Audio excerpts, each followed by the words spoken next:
Let's get right into this one. Did Moses kill or murder the Egyptian? Which one? Now, some people will say, well, it doesn't really matter. It's the same thing. And see, that's why Negroes, lost sheep, they don't understand the law, right? They don't understand the word and the law. And the first we want to hail up, our patriarchs, right? Our black Hebrew patriarchs, all in the spirit of Moses, right? Moses, deliverer, who sought to bring the half of the story to us in times past. The prophet William Saunders Crowdy, Rabbi Wentworth Arthur Matthew, Reverend James Morris Webb, and Arnold Josiah Ford, to name these four Ethiopian Hebrew, black Hebrew patriarchs. Now, we identify ourselves in our nationality as Ethiopian Hebrews. Truly, we are Ethiopian Israel, according to Amos 9:7. But because there's a Israel lie, we have to adjudicate that particular matter. We have to prosecute that right there.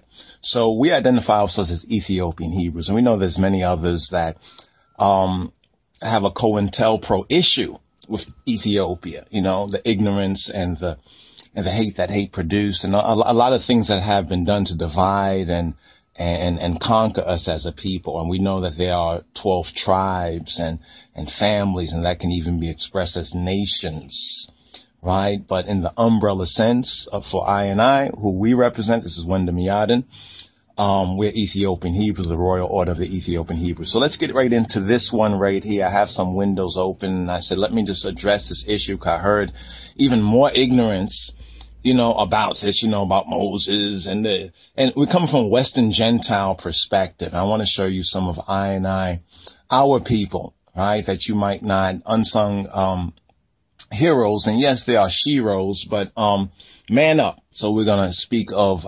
patriarchs, right? Our black Hebrew.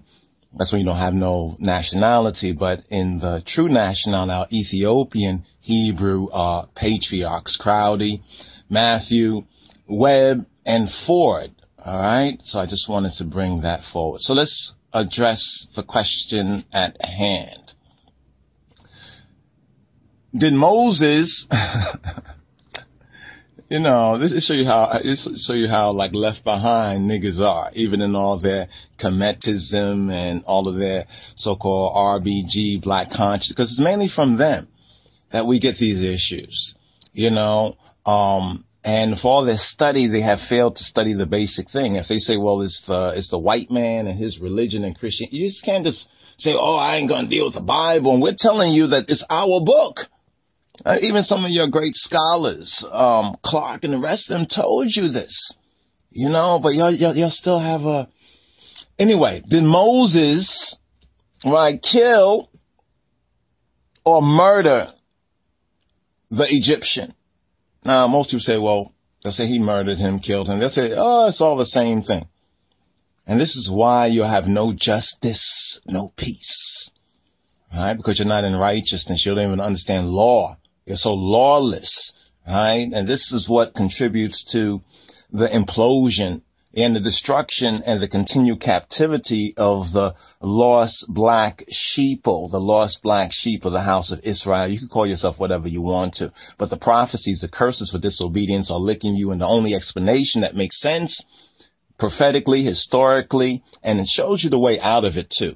But maybe this will help ones and ones. Okay. Did Moses kill or murder the Egyptian? Is killing and murder the same thing? Is first degree, second degree, third degree? Now I'm using that because that's what you're used to. That's the law. That's the law, right? The law, right, that you're used to under this white man Gentile system of his God, right? But Moses, now remember, Moses and the Egyptians, they're all black people. So let's get that out the way. So we have to really, put white supremacy on the side right here. But we have to also address it because most of y'all got the lie because of, Reverend Pork Chops, Pastor Bacon, and the whole counterfeit Christianity, and insanity that we have been force-fed, indoctrinated for 400 plus years. So let's go right to the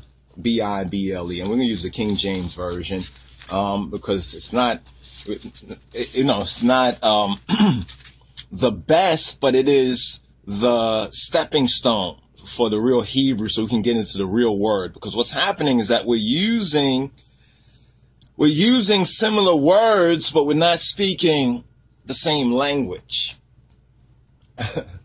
All right, we're using similar words, but we're not speaking the same language. You'll say kill and murder is all the same thing, right? And if you understood the law, right, you would over time, as you grow, right, in the Moshiach, in the Black Christ mind, you will come to that overcoming. But if you can't even get a basic understanding, so we're going to address an understanding and then meditate on this, get an understanding, then come forward with that overstanding. So we go to Exodus, movement of Jah people, Exodus chapter 2, right?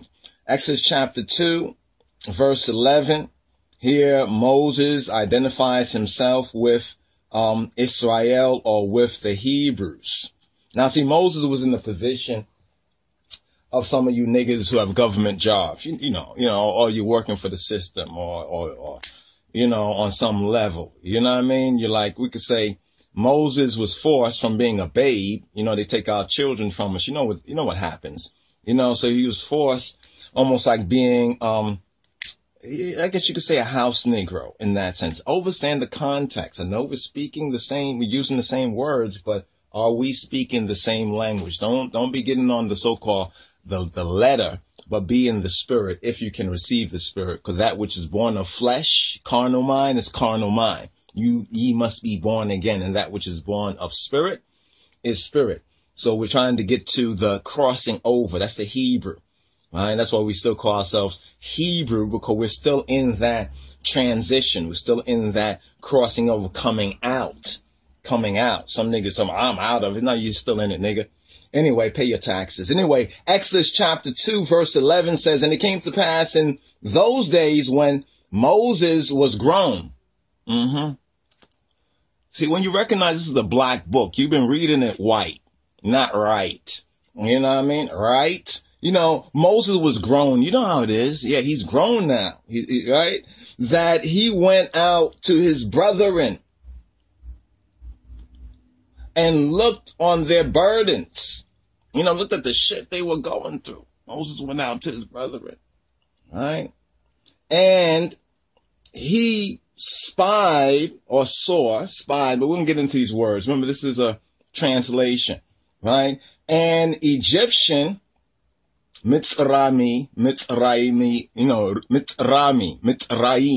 right? But an Egyptian smiting a Hebrew, a Ibrawi, one of his brethren. So even though he was on the inside, he still recognized who he was, right? He still recognized where his real loyalty and his allegiances lay. Now, I want to show this right here for a moment, right? Because some say, well, this whole story, with the Kemet versus the Hebrews, and the story of Set, the contendings of Set and Horus, and they say that this was actually in the Middle Kingdom time, around the same time as the Hebrews. Well, you're right about that, right? This is basically their telling of our story, right? But let's go on. Verse 12. And he looked this way and that way, and when he saw that there was no man or no one, he slew. The word used here is slew the Egyptian, the Mitzrayim, right? And hid him in the sand. Verse 13. Gonna make a little joke about sand niggas, but we're not addressing the sand niggas just yet. Verse 13. And when he went out the second day, behold, look, see, two men of the Hebrews strove together. And he said to him that did the wrong, wherefore smitest thou thy fellow. Now you remember in verse 11, he saw an Egyptian smiting a Hebrew, one of his brethren. Right? Now what? Okay, I'm going to go ahead of myself. Just keep that word smiting, right? So he asks him, the one that did the wrong, wherefore smitest thou thy fellow? You know, it's like today we say, well, why all this black on black murder, black on black red rum, black on black crime, black on black killing, black on black violence, black on black ratchet and wretchedness? Why? This is what Moses asked the one who did the wrong.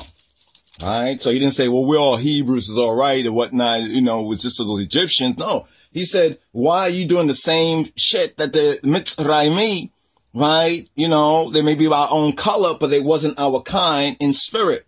All right. So this is the carnal versus the spiritual mind that we're speaking about. So, and he said, verse 14, who made thee a prince and a judge over us? Intendest thou to kill me as thou killest the Mitzrayim, the Egyptian? And Moses feared and said, surely this thing is known. Verse 15. Now when Pharaoh, or the Sultan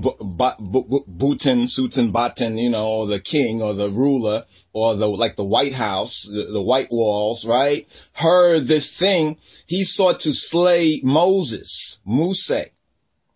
But Moshe, he fled from the face or the presence of Pharaoh and dwelt in the land of Midian and sat down by a well. Now we're going to pause right here. So this is the scene where Moses identifies himself with Israel, you know? So what's interesting is here is that Moses, yeah, he was in the mask in that sense. Like a lot of y'all are wearing masks of, you know, good Americans and, you know, getting along, going along with the system, so forth and so on, you know, but in your heart, you really see what's going on. You know what I mean? You really know that you're a Hebrew. You know what I mean? You know that you're lost found sheep of the house of Israel. Now, you might not want to step up for the same reason that when Moses stepped up to make a difference, his own people who were suffering affliction turned and snitched on him and sided with the downpresser. They're not the oppressor, as RasTafari say, because they're not pressing us up, but they're down pressing, keeping you down, right? You know, they want you to hold it down, not to lift it up. Moses was trying to lift them up, and they were in this kind of Egyptian home syndrome, you know, Stockholm syndrome, right? But let's get into this word. We have to deal with this word right here. So here we go right here. Right. So let's touch on this right here. Bring that forward. Right. So we have, it says, thou shalt not kill. Now some people would say, right, well, Moses, he killed. And then after he fled years later, he went to Mount Sinai, spoke with God, right? As they would like to mock it, right? And he got the 10 Commandments, and the 10 Commandments, they say, you know, came from the negative confessions. And if you must be foolish. See, what they're doing is regurgitating what the white man, the European, said. You know, because the European, when he began to dig up in ancient Egypt, and he began to find out all this, you know, even some of the morality and the high standards and certain things that were ancient Egyptian, and he knew it was ancient black people. He could only compare it to the highest other thing that was some nigga shit too, was the Bible, was a black book. So he began to say, oh, this is where the book that we now are living under, but trying to break out of, you know what I mean? This is where they got it from. So then a bunch of black scholars come along, right? And, you know, on a certain level, props to them at that time. We can understand why they said what they said, because they had a limitation of resources and they were seeking to bring us the truth based on what they had available to them at the time. They didn't have such things like, you know, to really get into the word. They had to, you know, accept what King James and what Reverend Bacon and Pastor Pork Chops, who said that God had called them, interpret it, from this. Now, let us go forward into the story right here, as it were, right? And let's give glory, but let's go into the story right here. And let us get to that word. Let's see where we're going to go. We're going to go to kill. Let's go to that section right there in Exodus, right? In Exodus chapter. We're going to deal with the word smitus. Now I'm showing you this right here. Well, while we're here, let's get this word. Take a note of this word. This word right here is ratzach, right? Ratzach or rotzach. Ratzach. Ratzach is the word for murder.